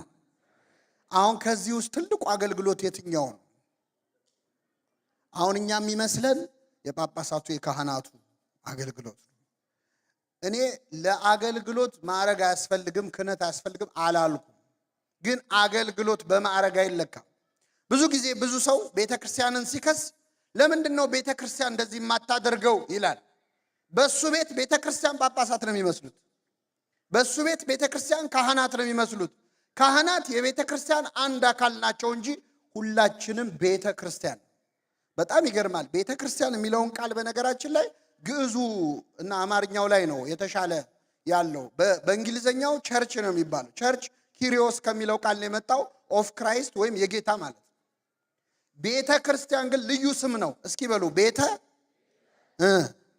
ምን ማለት ነው? ትርጉም የክርስቲያን ምን? አሁን ልታስቀድሱ ስትመጡ ጠዋት እሑድ ጠዋት ወዴት ነው የሚሄደው ብላችሁ ነው የምትሆኑ? ቤተ ክርስቲያን ምን ማለት ነው? አስቀድሳችሁ ስትመለሱ ወዴት ነው የምትሄዱት? ቤታችሁ የምን ቤት ነው? የምን ቤት ነው ቤታችሁ? ቤተ ክርስቲያን ነው። ሁለቱንም በአንድ ስም ነው የምንጠራው። ያም ቤተ ክርስቲያን ነው፣ እኔም ቤቴ ቆልፌ ከፍቼ የምወጣ የምገባበት ቤት ቤተ ክርስቲያን ነው። ለምንድን ነው አንድ የሆነው ስሙ? ክርስቲያን ማለት ቤቱን ቤተ ክርስቲያን፣ ቤተ ክርስቲያንን ቤቱ ማድረግ የቻለ ሰው። ቤተ ክርስቲያንም ቤትህ ናት፣ ቤትህም ቤተ ክርስቲያን ነው። በቤት ላለች ቤተ ክርስቲያን ሰላም በልልኝ ይላል። ምን ማለት መሰላችሁ? ጳጳስ አለ ብቻ የሚጠየቁ እንዳይመስለን። ልመልሳችሁ። አሁን የነበረው አገልጋዮች ፎቶ ከዚህ ውስጥ ክብር ያለው አገልግሎት የሚመስል አሁን የሆነ ወቅታዊ ጉዳይ ሲደረግ ቅዱስ ሲኖዶስ ቅድሚያ ግንባር ቀደም ሆኖ ማዘዝ እንዲያርጉ እንዲያታርጉ ማለት ስላለበት ቅዱስ ሲኖዶስ አይጠየቅም ማለት አይደለም። ግን ሁላችንም ድርሻ አለን የለንም? አለን። ቤተ ክርስቲያን ለምን እንደዚህ አታደርግም ስትል አንተስ ለምን እንደዚህ አታደርግም? አንተም እኮ ቤተ ክርስቲያን ነህ። ብፁዕ አቡነ ቄርሎስ አሁንም ድረስ አሉ፣ በረከታቸው ይደርብን። ሁሉም ሰው ለሃይማኖቱ ጳጳስ ነው ብለዋል። ሁሉም ሰው ለሃይማኖቱ ምንድን ነው? ጳጳስ ነው። በአብዛኛው ደግሞ ቤተ ክርስቲያን ውስጥ ያለ ችግር ለመፍታት ክህነት አይፈልግም። አብዛኛው የቤተ ክርስቲያን ችግር ክህነት አይፈልግም። እኔ ቀላል ምሳሌ ልስጣችሁ። በአጋጣሚ ያለነው ሌላ ቦታ ነው። እስቲ የምትገለገሉበትን ደብር አስቡት። እኔ በጣም አስተውያለሁ። በሄድኩበት ደብር የሚገለገሉበት መቅደስ ውስጥ የግድግዳ ሰዓት አለ። አብዛኛው ግድግዳ ሰዓት አይሰራም። ምን ሆኖ ነው የማይሰራው? መልሱልኝ። ባትሪ ለመቀየር ቅስና ነው ዲቁና ነው ጵጵስና ነው የሚፈልገው? አብዛኛው የቤተ ክርስቲያን ችግር ቅን ልቡና ብቻ ነው የሚፈልገው። በምዕመናን መሰራት የሚችል እንዲያውም የበለጠው ስራ ያለው ወደ ታች ነው። እዚህ ላይ ካሉት ሰዎች አሁን በጣም ዋጋ ያለው የሚመስለን እኛ እኔ እንደቆምኩት መድረክ ላይ ቆሞ የሚያስተምረው መዝሙር የሚዘምረው የሚቀድሰው እሱ ብቻ አገልግሎት በፍጹም አይደለም። ዛሬ እኛ እንድንዘምር እንድንማር ከኛ ቀድሞ መጥተው ወንበር ያስተካከሉ ሰዎች አሉ። እነሱ ዋጋ አላቸው የላቸው? እንደውም ዋጋቸው የሚጨምረው የነሱ። እስቲ አሁን እዚህ ውስጥ ይሁት ዝነኛ ቀዳሽ አለ፣ ዝነኛ ሰባኪ አለ፣ ዝነኛ ፍማፋሚ አለ አለ። ወይ እንደው እገሌ እኮ እፍ ሲል በቃ እሱ እፍ ይበል የሚባል ሰው አለ። እሱ ይቀድስ የሚባል ሰው አለ። እገሌ ሙዳየ ምጽዋት ሲያዞር አዟዟሩ የሚባል አለ የለም። ከንቱ ዳስ የለው፣ ዋጋው ከፍ ያለ ነው። እኔ በጣም ይገርመኛል። በየደብሩ እንደዚህ አይነት ስም የሌለው አገልግሎት የሚያገለግሉ ሰዎች አሉ። በሌሊት መጥተው ቅዳሴ ጠበል የሚቀዱ የተበተነውን የሚሰበስቡ እኛ ምኑንም ጣጥለን ስንሄድ ዘግይተው ቤቴ ገብቼ ልረፍ ሳይሉ የሚሰበስቡ ዋጋ አላቸው የላቸው? በጣም የተወደዱ አገልጋዮች ናቸው። ምንም በተለይ ድምፅ የሌለው ምናምን እኮ ይበቃል። ታውቃላችሁ፣ እንደው ከንቱ ዳሴም የለበትም አይፈለግም። ለክብረ በዓል ዞር በል የሚባለው ሰው የበለጠ ጸጋ። ስለዚህ አገልግሎት በክህነት ማዕረግ ሊለካ አይችልም። ምእመናን ሆነው ብዙ ተአምር የሰሩዋል። ዲያቆን ሆነው ቀዳሜ ሰማዕት ቅዱስ እስጢፋኖስ ዲያቆን ነው። 8000 ሰው ነው ያሳመነው። ጉድ እኮ ነው። ከአንድ ዲያቆን እግዚአብሔር 8000 ሰው ይፈልጋል ማለት 8000 ሰው። አንድ ስኬሉን ሰቅሎት ሄዳ አሁን ምን ልናረገው ነው? ለዚህ ነው በቃ ለመጽናናት እንዲሆነን አባቶቻችን በረከተ እስጢፋኖስ ይድር በላይ ለከ ይላል። 8000 ቢያቅት እንደው የ8000 በረከት ይደርብ ይላል። ከአንድ ዲያቆን አትናቴዎስ አርዮስን አፉን ያዘጋው 3 ምዕት ቁጭ ብለው ብቻውን በአንድ ዲያቆን እግዚአብሔር ስራ ይሰራ። ምእመን ሆኖ ይህንን አባት ተመልከቱት። ቅዱስ ስምዖን ይባላል። ስምዖን ምእመን ነው። እንደውም ጫማ ሰፊ ነው። ስራው ጫማ ሰፊ ነው። ብዙም ትምህርት የለውም። ብፁዕ ቅዱስ አቡነ ሽኖዳ የጻፉት ስለ ስምዖን የህይወት ታሪክ አለ። መግቢያው ላይ ስምዖን ቃለ እግዚአብሔር ብዙ እንደማያውቅ የሚያስታውቀው አይን ብታሰናክልህ አውጥተህ ጣላት የሚለውን እንዳለ ተረድቶ አይኑን ያወጣ ሰው። አንዲት ሴት መጣችና ለዝሙት ፈልግሃለሁ አለችው። ምንን የወደድሽው? አይኔን። ይኸው ብሎ አውጥቶ ሰጣት። አይኔ የተባለው ትርጓሜው ሌላ ነው። እሱ ግን አይኑን አወጣ። በጣም ይገርማቸዋል። አንድ ቀን ታዲያ ግብፅ ውስጥ አንድ መሪ ተነሳና ከአይሁድ ጋር ተመሳጥሮ እናንተ ክርስቲያኖች መጽሐፍ ቅዱሳችሁ ላይ የሰናፍጭ ቅንጣት የምታህል እምነት ያለው ሰው ቢኖር ይህን ተራራ ከዚህ ወደዛ ሄድ ብትለው ምን ይላል? ይሄዳል የሚል አለ። ስለዚህ የእናንተ እምነት ተሰብስቦ ይህንን ተራራ ከዚህ ወደዛ ዞር እንዲያደርግልኝ ፈልጋለሁ አላቸው። እስቲ አሁን የሲያትል ገቨርነር መጥቶ እዚህ ጉባኤ ላይ በሴኩሪቲ ተከቦ መጥቶ በጣም ጥሩ ነው መዝሙራችሁ ጥሩ ነው፣ ከዚህ ሲያትል ትንሽ ወጣ ብሎ የሆነ ተራራ አለ፣ እሱን ወደ ከተማ ቀረብ አድርጉልኝ ቢለን ምንድን ነው የምትሉት? አልገባህም እኮ ትርጓሜው ነው ምን ነው አይደል? ተራራ ሲባል እኮ ችግር ለማለት ነው ልንል። የሚገርማችሁ ተራራውን አፍልሱልኝ አለ። በወቅቱ የነበረው አቡነ አብርሃም የሚባል ጳጳስ ነበር። ሱባኤ ያዘ። ክርስቲያኖችን ሁሉ ጹሙ አለ። አሁን እኮ ይሄም እኮ ነው ያቃተን። በነገራችን ላይ ተራራ እኮ ቤተክርስቲያን ብዙ የተጫናት አለ አይደል? ግን ሱባኤ የሚይዝ ጠፋ። ሱባኤ ሲባል ራሱ ሰው ይናደዳል። ምን የምን ሱባኤ ነው ይላል። እግዚአብሔር ከናከው ይንቃል፣ ይሰራል ካልከው ይሰራልሃል። ከዛ ጾሙ ጸለዩ። እመቤታችን ተገልጻ ይህን ተራራ የሚያፈልሰው ስምዖን የሚባል አንድ ምእመን ነው አለች። እስቲ ምን አይነት ሰው ነው ተብሎ ሲፈለግ ጫማ ሰፊ ነው። ጫማ ሰፊ፣ ሊያውም ጥቅሱን ቃል በቃል ተረድቶ አይኑን ያወጣ ሰው። ስለዚህ ቃል በቃል ተረድቶ አይኑን እንዳወጣ ቃል በቃል ተራራውንም ማፍለስ እንዲችል አደረገችው እመቤታችን። ጸለየ። እያዩት መሃል ካይሮ ላይ አሁን አለ። ተራራው ከዚህ ተነስቶ ወደዛ ፈቀቅ አለ። ቤተ ክርስቲያን ሰላም አገኘች። ክብር ምስጋና ይድረሰው እግዚአብሔር። አሁን እኛ የተጫነን ተራራ የለም አለ? የለም አለ። ይህን ተራራ ለማፍለስ ጵጵስና ነው ወይ የምንጠብቀው? የአንድ ምእመን እምነት እኮ ይበቃ። ይሄ የምታዩት ካይሮ ውስጥ ያለው የስምዖን ገዳም ነው። ከጀርባ ያለው ተራራ ስምዖን ያፈለሰው ተራራ ነው። ስምዖን ያፈለሰው ተራራ እና የግብፅ መንግስት ታሪኩን ለማበላሸት የካይሮ ቆሻሻ መጣያ አድርጎታል ተራራው። ክርስቲያኖቹ ደግሞ ቆሻሻ ሪሳይክል ማድረጊያ ፋብሪካ ከፍተዋል እና በጣም ሀብታም ሆነዋል። ክርስቲያን ማለት ድንጋይ ሲወረወርበት በተወረወረው ድንጋይ ቤተ ክርስቲያን የሚሰራ ችግርን ወደ እድል የሚቀይር ማለት። ምእመናን ሆነው እንደዚህ ያለ ተአምር የሰሩ ሰዎች አሉ። ስለዚህ አገልግሎት በማዕረግ አይለካም። ሁለተኛ በጾታና በእድሜ ነው። አገልግሎት በጾታ በእድሜ አይለካም። በወንድ በሴት አይለካም። ብዙ ጊዜ እኛ ቤተ ክርስቲያን ላይ እህቶችን የምንጠቀመው በጣም ለተወሰነ ጊዜ ነው፣ ለተወሰኑ ጉዳዮች ነው። ግን ታሪካችን ይህንን አያሳይም። የቤተ ክርስቲያኒቱ ታሪክ ይህንን አያሳይም። ሴቶች ወንዶች በጭብጨባ ሴቶች በምን እስከ መቼ እልል እያላችሁ ትቀጥላላችሁ? እዚህ ላይ የምታዩት ቅድስት ወለተ ጴጥሮስ፣ እዚህ ላይ የምታዩት ቅድስት መቅሪና አንዲት ሴት ሆና 3 ጳጳስ ነው ያፈራችው። 3ቱ ቀጰዶቃውያን አበው። አንዲት ሴት ናት 3 ጳጳስ አፈራች። እግዚአብሔር ከአንዲት ሴት 3 ጳጳስ ይጠብቃል። በጾታ አይለካም አገልግሎት፣ በእድሜ አይለካም። ትንሽ ሆነው ትልቅ ስራ ይሰራሉ። ቂርቆስ ሕፃን ሆኖ አይደል እንዴ ለኛ መጠጊያ ሆነው ለኛ አማላጅ ሆነው። ስለዚህ አገልግሎት በእድሜ ሊለካ አይችልም፣ በጾታ ሊለካ አይችልም። የትኛውም ገደብ አገልግሎት። ሌላው በቦታም አይለካም አገልግሎት በቦታ አይለካም። ክርስቶስ ለሐዋርያቱ በኢየሩሳሌምም በይሁዳም በሰማርያም እስከ ምድር ዳርቻ ድረስ ምስክሮቼ ትሆናላችሁ። ይህንን ካርታ ላይ ብታረጉት ክርስቶስ ሰርክሉን እያሰፋ ነው ሄደው። መጀመሪያ በኢየሩሳሌም አለ፣ ቀጥሎ በይሁዳ፣ ከዛ በሰማርያ፣ ከዛ እስከ ምድር ዳርቻ ድረስ። ደከማችሁ እንዴ? ስለዚህ አገልግሎት በሁሉም ቦታ ነው። ቤተ ክርስቲያን ውስጥ ብቻ አይወሰንም አገልግሎት። አንዳንድ ሰው ቤተ ክርስቲያን ይመጣል፣ ይገለገላል፣ ያገለግላል፣ ግን የሥራ ቦታው ላይ እግዚአብሔር እንዲነሳበት አይፈልግም። አንዳንድ ሰው ንግዱ ላይ የእግዚአብሔር ስም እንዲጠራ አይፈልግም። አይ አሁን ይሄ የንግድ ቦታ ነው ይላል። ይቅርታ አርጊልኝ፣ ይሄ ፕሮፌሽናል ነው መሆን የምፈልገው ይላል። እግዚአብሔርን አንድ ቦታ ካሰርከው አታምነውም ማለት ነው። እግዚአብሔር ትዝ የሚል ይላል ቅዱስ አምብሮስ፣ እግዚአብሔር ትዝ የሚል እሁዱን ልታስቀድስ ስትመጣ ከሆነ አንተ እንደ ቅዱሳት አንስት ነህ ይላል። ቅዱሳት አንስት ሽቱ ይዘው የሄዱት ጌታ ገና ከሞት ምን አላለ አልተነሳም ብለው ነው። ቤተ ክርስቲያን እኮ የክርስቶስ መቃብሩ አይደለችም፣ ቤተ መንግስቱ ነች።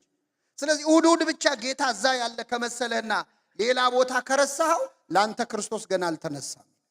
በሁሉ ቦታ የእግዚአብሔር ቃል መነገር አለበት።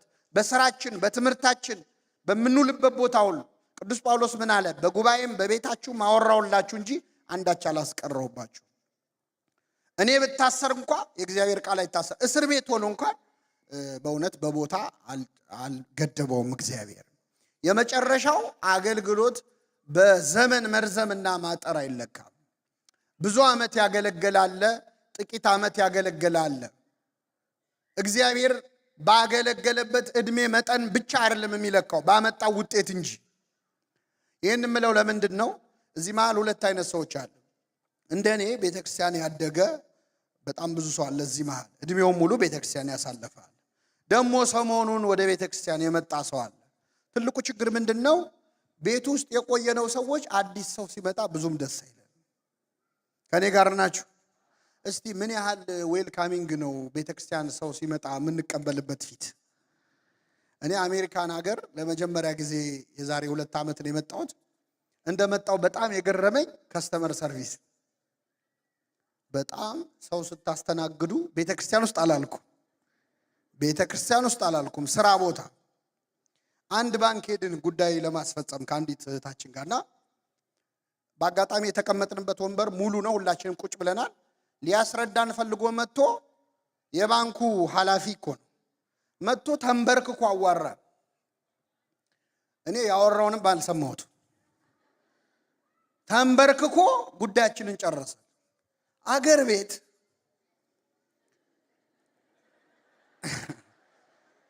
ተንበርክከን አይፈጸምልን። ተንበርክከ ማለት እና ተቃራኒውን ነው ያየሁት። ይሄን ሰውዬ ጤነኛ ነው አልኩ። በጣም ገረመኝ። የሚገርመው ሁላችሁም የምትሰሩበት ቦታ ላይ ከስተመር ሰርቪስ ተንቀጥቅጣችሁ ነው ሰርቭ የምታረጉት አይደል? ቤተክርስቲያን ግን ሰው ሲመጣ እንዴት ነው የምናስተናግደው? ፊታችን ይጋረፍ የለ እንዴ? አናስጠጋም እኮ ለመሳሳት እንኳን እድል አንሰጥም። ሰዎች ቤተክርስቲያን መጥተው የሆነ ስተከሰሩ አለቀላችሁ። አንድ ሰውዬ እሁድ ጠዋት ቤተክርስቲያን መጣ ከሚስቱ ጋር መጥቶ አያውቅም። በግድ እንደው ለምናው እስቲ ዛሬ እንኳን አስቀድስ በዓል ነው ብላው ሊያስቀድስ መጣና ቅዳሴው ተካሂዶ ስብከት እየተሰበከ ያለ ሞባይሉ ጮኸ፣ ስልኩ። ከዛ ሲጮህ ቤተ መቅደስ ውስጥ ያለው ሰው በሙሉ ዞሮ ገላመጠው። ያማትባል ግማሹ። እንደዚህ አይደል ምንለው? እንደው ቤተክርስቲያን መጡ። ሁሉም ሰው ባይኑ ገረፈው።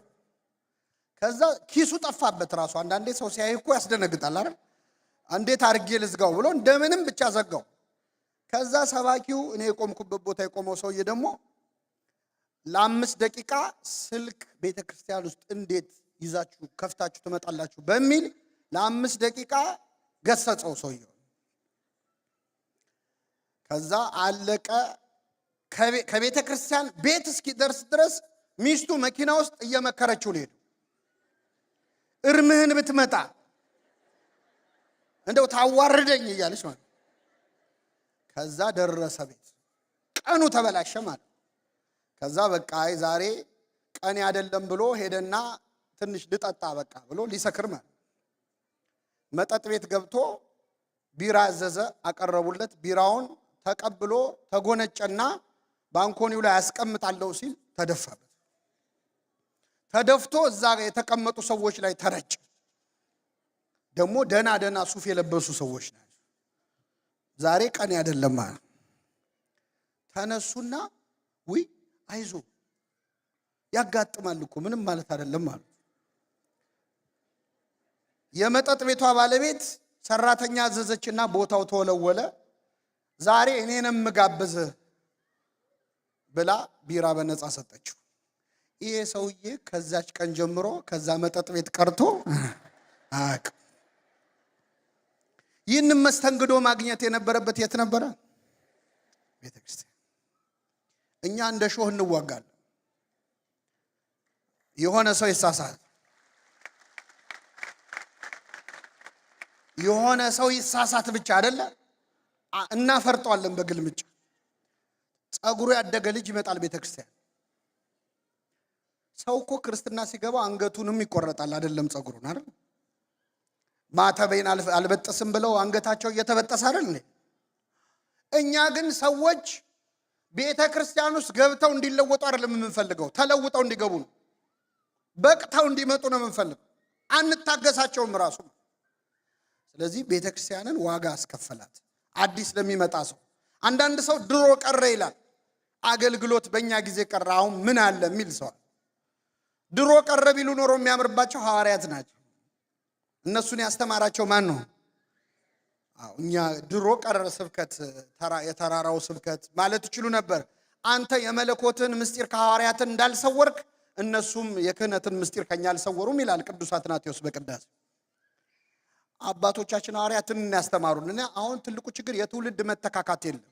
ወጣቶቹ ትቢተኛ ይሆናል። የድሮው ሰው አይጥማቸውም። ቤተክርስቲያን ውስጥ የቆየው ሰው ደግሞ አሁን ላለው ወጣት አመኔታ የለው። እየሰማችሁ ነው? ይሄንን ጥቅስ አብራችሁ በሉ። እስከ ዓለም ፍጻሜ ከናንተ ጋር ነኝ። ከአባቶቻችን ጋር የነበረ አምላክ ከማን ጋር ነው? እዚህ ትልቅ ካላችሁ ከትልቆቹ ጋር የነበረ አምላክ ከነማን ጋር ነው? ከትንሾቹ ጋር።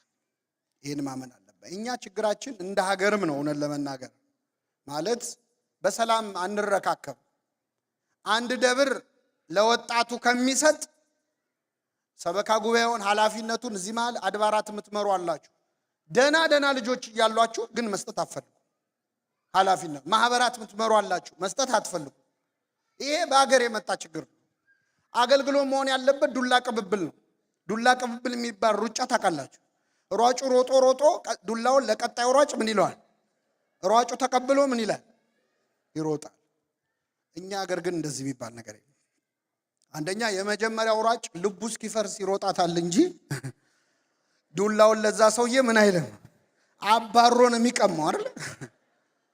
ልክ ዱላውን ተቀብሎ ደግሞ እንደው አባሮም ቢሆን ዱላውን ሲቀበል ምንድነው ማድረግ ያለበት? አይሮጥ። መጀመሪያ በዛ ዱላ ያን ሰውዬ እግሩን ሳይሰብር ማለት ስራ መስራት አንቺ የቆዩት ያሁኑን ሲያሳድዱ ያሁኖቹ የበፊቱን ሲያናንቁ ብዙ አገልግሎት ወደ ኋላ ቀርቷል። ሌላው አገልግሎት በገንዘብ አይለካም። እየጨረስኩ ነው፣ አይዟችሁ። ደከማችሁ? አገልግሎት በምን አይለካም? እስቲ ከኔ ጋር በሉ እህቶች ብቻ። ገንዘብ ለአገልግሎት፣ አገልግሎት ለገንዘብ ይለያያል አይለያይ? ገንዘብ ለምን? አገልግሎት የትኛው ነው ትክክል? ገንዘብ ለአገልግሎት ያስፈልጋል አያስፈልግም? አሁን ይህን አዳራሽ የተከራየ ነው በምንድን ነው? ገንዘቡ ለምን ዋለ? አገልግሎቱ ለገንዘብ ከዋለ ግን በጣም አደገኛ። ሰባኪው የሚሰብከው ህዝቡ ደስ ብሎት እንዲሰጥ ከሆነ እኔ አንዳንዴ ካፋችን የሚያመልጥ አነጋገር አለ። ደስ ካለው ይሰጣል። እንዲድን ነው የምንሰብከው እንጂ እንዲሰጥ አይደለም። የሚሰጥ ቢሆን ሚኖር በደስታ ምን ይበል ወዶ ይስጥ እንጂ ሞቲቬት ተደርጎ መስጠት የለበትም። አንዳንድ ሞቲቬሽናል ስፒከሮች ታውቃላችሁ? እኔ አገራችን ውስጥ አሁን ተጀምሯል ሞቲቬሽናል ስፒከር። እና አንዱ ሰውዬ በጣም አንድ ሞቲቬሽናል ስፒከር ሲያወራ ሰማና ደስ አለው። በቃ ከዛሬ ጀምሮ አለ ሚስቱን ቤት ገብቶ ልጆቼን እኔ ነኝ ገላቸውን ማጥባቸዋል። በቃ አንቺ አታጥቢም። ስለ አስተዳደግን የተማሩ ከዛሬ ጀምሮ እኔ ነው ማጥባቸዋል። እሺ አለችው። አንድ ሳምንት አጠባቸው። 4 ልጆች ነው ያሉት። አንድ ሳምንት አጠበና ሰኞ ሲደርስ ስራ ገብቶ ደክሞት ትደውላለች ሚስትየው። ይዘጋዋል። ትደውላለች፣ ይዘጋዋል። ከዛ መጨረሻ 3ኛ ስትደውል አነሳን። ምንድን ነው አለ። አረ ልጆቹን እጠባቸው፣ ዘፍዝፈሽ ጠብቂኝ አለ። እኔ ስመጣ ምን እላችኋል? በቃ አሁን እኔ ይኸውላችሁ በጣም ሞቲቬት አድርገናችሁ አንዳንዴ ዘፍዝፈ ጠብቀን ትሉናላችሁ። የሆነ ሰዓት እንደዛ አይደለም። ደስ ብሎት ይስጥ ማለት ብሰጥ አገኛለሁ ብሎ ይስጥ ማለት ነው አይደል? ብሰጥ ባረካለሁ ብሎ ገብቶት ማለት ነው። እንዴ ቤተ ክርስቲያን እንዴት እኔን ትለምናለች እኔ ልለምናት እንጂ ብሎ የሰጠን ነው ገብቶታል ማለት ነው አይደል? አገልግሎት ለገንዘብ መዋል የለበትም። ገንዘብ ግን ለአገልግሎት ያስፈልጋል። አገልግሎት በገንዘብ አይለካም ማለት በህንፃ አይለካም፣ በንብረት አይለካም። አንድ ደብር ተሳካለት የሚባለው አንድ የደብር አስተዳዳሪ ጥሩ አስተዳዳሪ ነው የሚባለው ባስገባው ገንዘብ ሳይሆን ንስሐ ባስገባው ምዕመን ቁጥር ነው፣ በቆረበው ሰው ቁጥር ነው። ነፍሳትን የሚሰበስብ በሉ እስኪ እርሱ ጠቢብ ነው። ምን የሚሰበስብ ነፍሳት።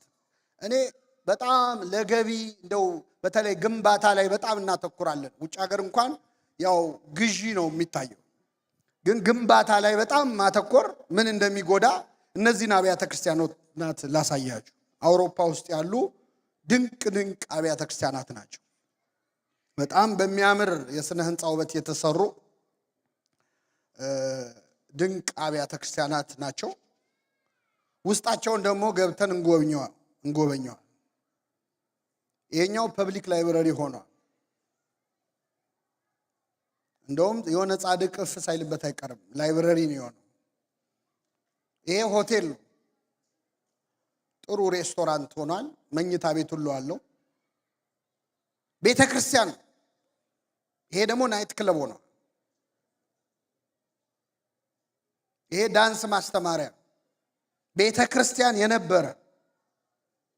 እኔ ራሴ አንዴ ቀና በሉና ስሙኝ፣ ዴንማርክ የሚባል ሀገር ሄጄ ከአንድ አባት እዛ ያሉ ጋር ለአገልግሎት እኛ ጉባኤ ከማድረጋችን በፊት ጠዋት ላይ ስንመጣ የቢራ ጠርሙሶች ነበሩ ቤተ መቅደስ ውስጥ። ሰብስበን አጽድተን ነው ጉባኤ ያደረገው። ይሄ ጫማ ሞሎ ነው። ትናንት ቤተ ክርስቲያን የሆነ ማለት ነው። ያልተሰራ ሰው የተሰራ ቤተ ክርስቲያን ያፈርሳል። የተሰራ ሰው ደግሞ ያልተሰራ ቤተ ክርስቲያን ምን ይላል? ይሰራል። አገልግሎት አሁን እኛ ብዙ ገንዘብ የምናወጣው ልጆቻችንን ለማስተማር ነው ወይስ ለሆነ ግንባታ ነው እንድትጠይቁ ነው። እኔ እንድትመልሱልኝ አይደለም ራሳችሁ። በአገር ደረጃ እንደ ቤተ ክርስቲያን እንደው በገፍ ገንዘብ የሚወጣው ለአብነት ትምህርት ቤቶች ነው፣ ለመንፈሳዊ ኮሌጆች ነው። በጀት የለም የሚባለው ለነሱ። ለድግሱ ግን በጀት አለ። ለሌላው ለጊዜያዊ ነገር በጀት አለ። ዋጋ ያስከፍለናል። አገልግሎት በማይለካበት መለኪያ ስንለካ በተገልጋዩ ብዛት ማንነት ብዙ ሰው ስላለ ጥቂት ሰው ስላለ አይደለም። ጥቂት ሰው ላይ የተሰራ ስራ ቤተክርስቲያንን ብዙ ያቆያታል። ክርስቶስ አስተምሮ ሄደው 12 ሐዋርያት ነው። 12 ሐዋርያት ዓለምን ክርስቲያን ማድረግ ችለዋል። ትንሽ ሰው ላይ የተሰራ ስራ ብዙ ውጤት ሊያመጣ ይችላል። ይህንን ካየን ሁለተኛው ክፍል በጣም አጭር ነው፣ ከ10 ደቂቃ አያልፍም። እስቲ አንድ ጊዜ ተነሱ።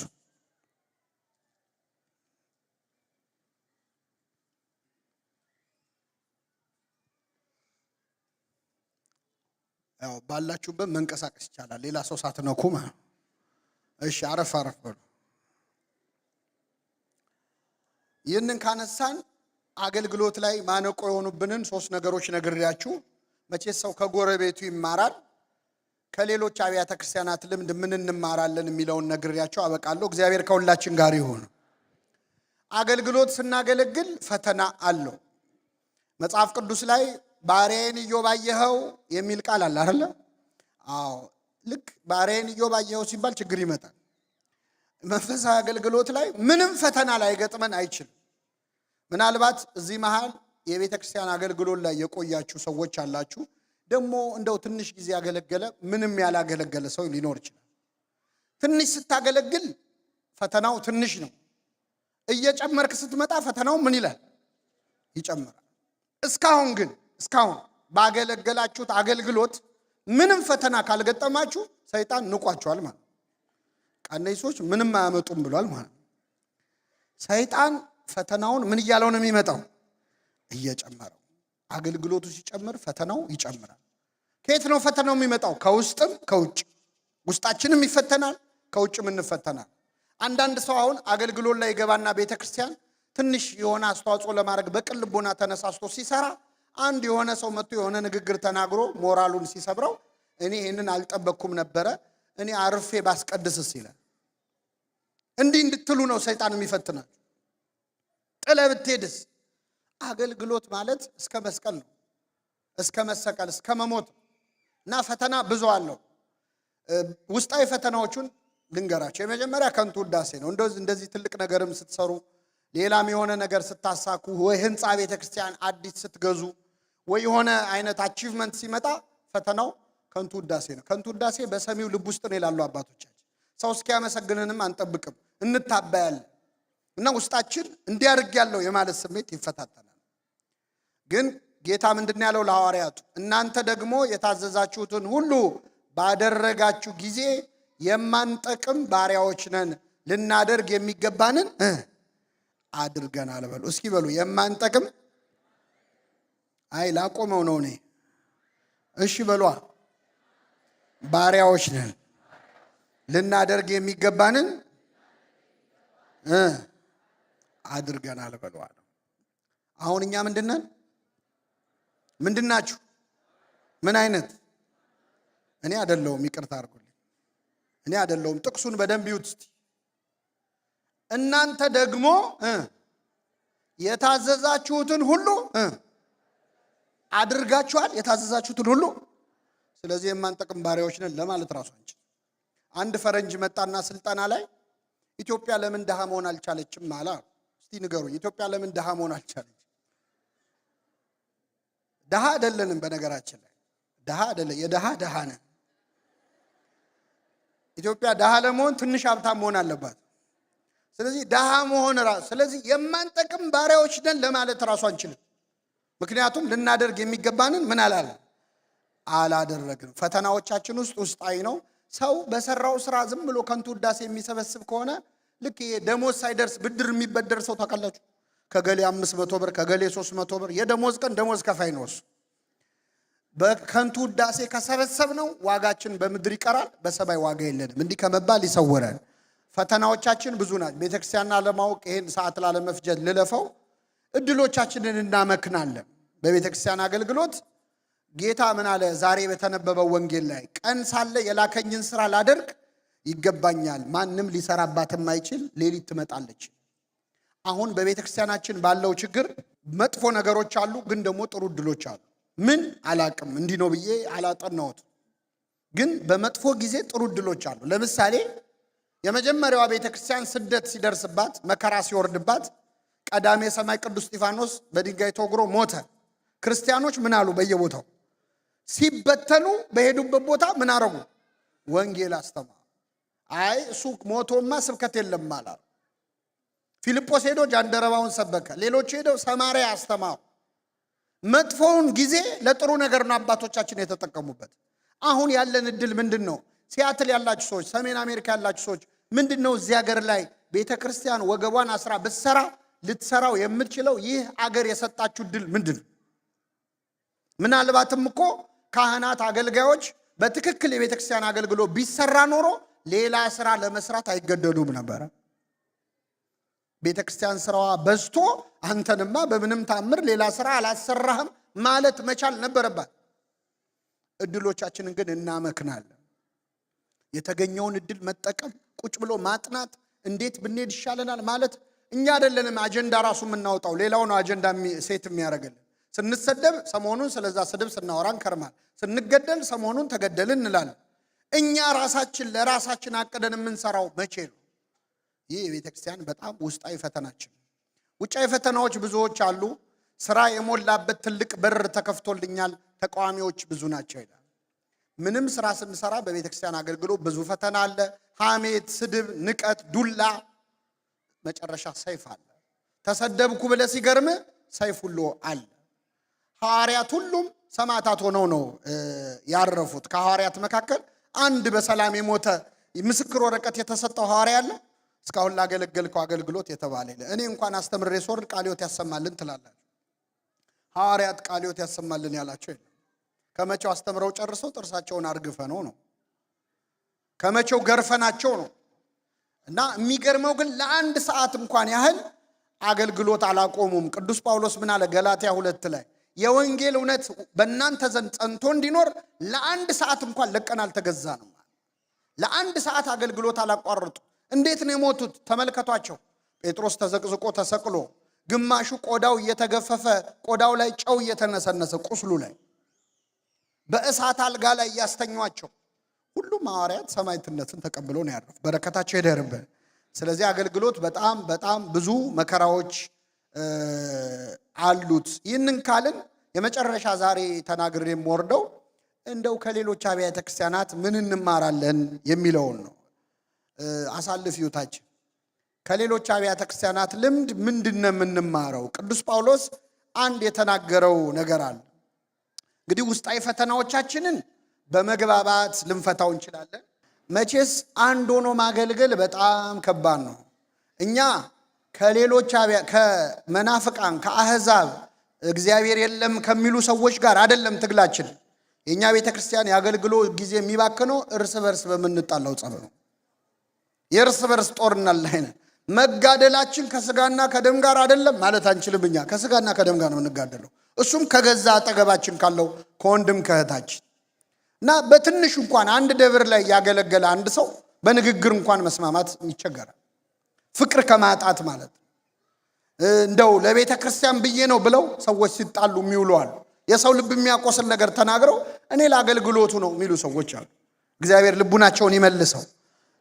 እኔ አንድ ቀላል ነገር ልጠይቃችሁ። አንድ ሰው መጥቶ የኔ ውሻ ከሚላችሁና አንተ ውሻ ከሚላችሁ የቱ ይሻላል? ምንድነው ልዩነቱ? ሁለቱም ውሻ ነው። የኔ ውሻ ሲሆን ምንድነው? ፍቅር ነው አይደለ? አንተ ውሻ ስድብ ነው፣ ግን ውሻ ነው ሁለቱ።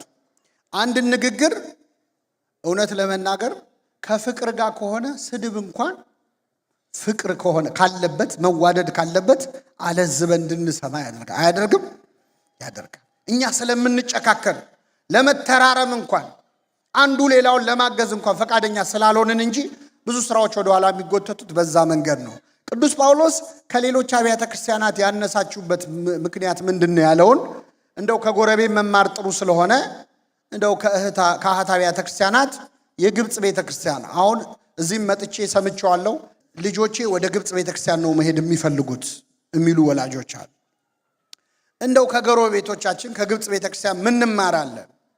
4 ነገሮች ነግሬያችሁ አበቃለሁ። ከአህት አብያተ ክርስቲያናት ምን እንማራለን?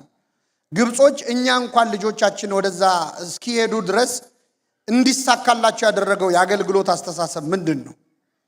የመጀመሪያው በወጣቶችና ህፃናት እጅ ቤተክርስቲያንን የማከም ሥራ ነው። በአጭሩ ግን ስንገልጸው የቤተክርስቲያንን ችግሯን በማውራት ፈንታ መፍትሄ መሆን ነው።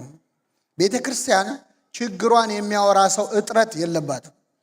በነገራችን ላይ ሚዲያውን የሞላ ነው የቤተክርስቲያንን ችግር የምንተነትን ሰዎች። መፍትሄው ላይ ሲመጣ ግን ቁጥራችን ያንሳል። የግብጽ ቤተክርስቲያን የዛሬ 50 ዓመት 60 ዓመት በጣም ብዙ መጥፎ ነገሮች በአስተዳደር የተበላሸ መሆን፣ በጣም ብዙ ሰው ከግብጽ ቤተክርስቲያን ክዶ እየወጣ ነበር። ብዙ ፈተና ነበረባት። ይህን ፈተና እንዴት ተወጣችሁ? እዚህ ላይ ስዕሉን የምታዩት ቅዱስ ሐቢብ ጊዮርጊስ የሚባል አባት ምንድነው የሰራው ስራ? ብፁዕ ቅዱስ አቡነ ሽኖዳ እንደዚህ ሲሉ ተርከውታል። በዚያን ጊዜ የነበረው አገልግሎት ብዛት ያለባቸው ችግሮች ነበሩበት። ሰባኪያንና የተማሩ ካህናት አልነበሩ። በመሆኑም በቤተ ክርስቲያን ድካም ሌሎች የሃይማኖት ድርጅቶች ያድጉ ነበር አሉ። በማን ድካም? እውነት ለመናገር አሁን መናፍቃን የሚበዙት በእኛ ድካም እንጂ በእነሱ ጥንካሬ አይደለም። በዚህ ጊዜ መለያየትና ውስጣዊ ጠብ ተስፋፋ ቤተክርስቲያን ውስጥ። ጥቂት ሰዎች ስድብን፣ ነቀፌታን፣ ማጎሳቆልን በይፋ ይጠቀሙ ነበር። ለቤተክርስቲያን ብለው የሚሳደቡ ሰዎች ነበሩ። እኛ በዘመናችን እንደምናደርገው ማለት ለቤተክርስቲያን ብዬ ልሳደብ ይችላል። ማንን? ጳጳሳቱን ሊሆን ይችላል፣ አገልጋዩን ሊሆን ይችላል፣ ምዕመኑን ሊሆን ይችላል። ነበሩ ግብፅ ውስጥ እንደዚህ አይነት ሰዎች። ጥቂት ሰዎች ስድብን፣ ነቀፌታን ሲጠቀሙ አሉ። ሌሎች ደግሞ በፍርድ ቤት ለሕግ ጉዳዮች ከፍተኛ ገንዘብ በማባከን ቤተክርስቲያንን ይዋጓት ነበር። ይሄ መቼስ ውጭ ሀገር ላላችሁ ሰዎች አዲስ ነገር አይደለም። አብያተ ክርስቲያናት ተካሰው ፍርድ ቤት ስንት ገንዘብ አፍሰዋል። እንደማንዋደድ ሲያውቁ ደግሞ ጠበቆቹ አድቫንቴጅ ይወስዳሉ። ነገሩን እያጋጋሉ ረጅም ዓመት ያደርጉታል፣ እነሱም ይኖሩበታል። ይቅርታ ጠበቆች እዚህ ካላችሁ፣ ግን እውነታው ይሄ ነው። በተለይ ባዕድ ከሆኑ ቤተክርስቲያንን የማይወዷት ወይም ሃይማኖቱን የማይከተሉ ከሆኑ የእኛን ጸብ ይጠቀማሉ። ትልቁ ውርደት ግን ክርስቲያኖች ተካሰው መጡ የሚለው። ብፁዕ አቡነ ጎርጎርዮስ አንድ ልጅ ሰርቆ ተያዘና ለፖሊስ እንስጠወይ ሲሏቸው ኦርቶዶክሶች ተካሰው መጡ ይሉናል ብለዋል ይባላል። ስለዚህ ምንም አልተጠቀመችም ቤተክርስቲያን ከስድብ፣ ከትችት፣ ከማጎሳቆል፣ ከፍርድ ቤት፣ ከለቅሶ ምንም አልተጠቀመችም አሉ አቡነ ሽኖዳ። ታዲያ ለውጥ እንዴት ሊመጣ ቻለ? ለውጥ የመጣው በ20ኛው መቶ ክፍለ ዘመን የአገልግሎት መሪ በነበረው በቅዱስ ሐቢብ ጊዮርጊስ ሥራ አማካኝነት ነው። እርሱ በዘመኑ በነበሩት ስህተቶች ውስጥ ራሱን ሳያስገባ ሥራ ጀመረ። 2 የመሰረት ድንጋዮችን ጣለ፣ ለሰንበት ትምህርት ቤትና ለመንፈሳዊ ኮሌጅ። መንፈሳዊ ኮሌጅ የቤተሰቡን ቤት ለኮሌጅ አውርሶ ኮሌጅ አደረገው። ሰንበት ትምህርት ቤት አቋቋመ። ከዚህ በኋላ በርካታ በየአብያተ ክርስቲያናቱ፣ በየሰንበት ትምህርት ቤቱ፣ በየመንደሩ መስበክ የጀመሩ አገልጋዮች መታየት ጀመሩ። እርሱም ሕዝብ ፈቃድህን በመፈጸም በበረከት እልፍ አእላፋት ይሁኑ እያለ ይዘምር ነበር። እርሱ በጉድለቶች ላይ ነቀፌታን አልሰነዘረም። ቤተ ክርስቲያን የሚጎድሏትን ነገሮች ለማቅረብ ሥራ ሠራ እንጂ። ቤተ ክርስቲያን ሰባኪያን ይጎድሏን ነበረ። አብዛኞቹ ካህናት የቅዳሴና የሥርዓት መጻሕፍት ብቻ የሚያነቡ ስለነበሩ የመስበክ ችሎታ አልነበራቸውም። ሐቢብ ጊዮርጊስ ግን ይህንን ዓለም በቤተ ክርስቲያን እንባ አልሞላውም። ይህንን ዓለም በሉ እስኪ፣ በቤተ ክርስቲያን እንባ ወተን ብናላዝን መሳቂያ ነው እንጂ የምንሆነው ማንም አያዝንም። ዓለምን በቤተ ክርስቲያን እንባ አልሞላውም። መስራት የሚችለውን ነው የሰራው ማለት ነው። እና እስከ 84 ቅርንጫፎች እስኪቋቋም ድረስ ሰንበት ትምህርት ቤቶችን፣ ማህበራትን ማቋቋም ችሏል ማለት ነው ሐቢብ ጊዮርጊስ። ሐቢብ ጊዮርጊስ ሕፃናትና ወጣቶች የሚያስተምራቸው ማጣታቸውን ሲመለከት ከዚያ ተነስቶ ቤተ ክርስቲያንን ለመተቸት ወይም ለመውቀስ አልወደደም። በሁሉ ስፍራ ለመስፋፋት የቻሉትን ሰንበት ትምህርት ቤቶችን አቋቋመ። ከዚህም ሌላ ለቤተ ክርስቲያን ትምህርት ቤቶችና መጽሐፍትን አዘጋጅቷል። ለምንድን ነው እኛ ይሄ ሁሉ ኮሚዩኒቲ ያለ የኦርቶዶክሳውያን ትምህርት ቤት የማይኖረን? ህንዶቹ ባህላቸውን ጠብቆ ልጆቻቸው የሚያድጉበት ትምህርት ቤት አላቸው የላቸው? እስራኤሎቹ አላቸው፣ አረቦቹ አላቸው፣ ቁርአን የሚያስቀሩበት ትምህርት ቤት አላቸው። እኛ ለምንድን ነው የሌለን? መቼ ነው የገባንበት ሀገር ላይ ዘይትና ውሃ ሆነን የምንኖረው? ይህንን ማድረግ ችለዋል። በአንዳንድ ጉባኤ የፕሮቴስታንት መዝሙር ቦታ እየያዘ ሲመጣ በቤተ ክርስቲያን ዜማ የተቃኙ መዝሙራትን ያዘጋጅ ነበር። የእርሱ አገልግሎት በሁሉም መስክ የተስፋፋ ነበር። በሐቢብ ጊዮርጊስ የተመራው የማነቃቃት ሥራ ታላቅ ትምህርት ሰጥቶን አልፏል ብለዋል አቡነ ሽኖዳ። የሚገርማችሁ ሐቢብ ጊዮርጊስ ማታ ማታ ያስተምራቸው የነበሩ ወጣት ተማሪዎች ውስጥ 8ቱ ጳጳሳት ሆነዋል። መንኩሰው አንዱ አቡነ ሽኖዳ ናቸው። በረከቱን ያሳድርብን። ከነሱ ከምንማረው ውስጥ የመጨረሻ ይሄን ብቻ ተናግሬ ልውረድ። የቋንቋ አገልግሎት። ይህንን ብቻ ለምንድን ነው መናገር የፈለግኩት? ያለነውበት ሀገር ሰሜን አሜሪካ ስለሆነ ነው። ባጭሩ የቋንቋ አገልግሎት ላይ ገና ዳዴ እያልንበት ያለበት ሁኔታ ነው ያለው። የግብፅ ቤተክርስቲያን ደረጃዋን ለማየት እነዚህ 3 አባቶች ጥሩ ምሳሌ ናቸው። መጀመሪያ ላይ ያሉት ባለፈው ወር አርፈዋል። በረከታቸው ይደርብን። እንጦንስ ማርቆስ ይባላሉ። የግብፅ ቤተክርስቲያን የአፍሪካ ጉዳዮች ሊቀ ጳጳስ ናቸው። እኛ አባት ወጣት እያሉ ከግብፅ ሜዲካል ስኩል ተምረው ሲጨርሱ ዶክተር ሲሆኑ አዲስ አበባ ተመድበው መጡ። ከዛ ኢትዮጵያ መጥተው አፄ ኃይለ ሥላሴ አስመራ ሆስፒታል ውስጥ እንዲሰሩ መደቧቸው። 5 ዓመት አስመራ ቆይተዋል። የመጀመሪያውን ዓመት ትግርኛ ተምረው በትግርኛ ሰብከው ወጣቶችን አሰልጥነው 5 ዓመት ሲያገለግሉ ቆዩ። ከዛ ወደ ደብረ ብርሃን ሆስፒታል ተቀየሩ። ደብረ ብርሃን የሚወራው ምንድነው? አማርኛ ችለው በአማርኛ 4 ዓመት አገለገሉ። አፄ ኃይለ ሥላሴ ሲወድቁ ደርግ ሲመጣ ወደ ግብጽ ተመለሱ። ግብጽ ተመልሰው መነኮሱ። መንኩሰው ኬንያ ሄዱ። ለ2 ዓመት ስዋሂሊ የሚባል ቋንቋ አጠኑ።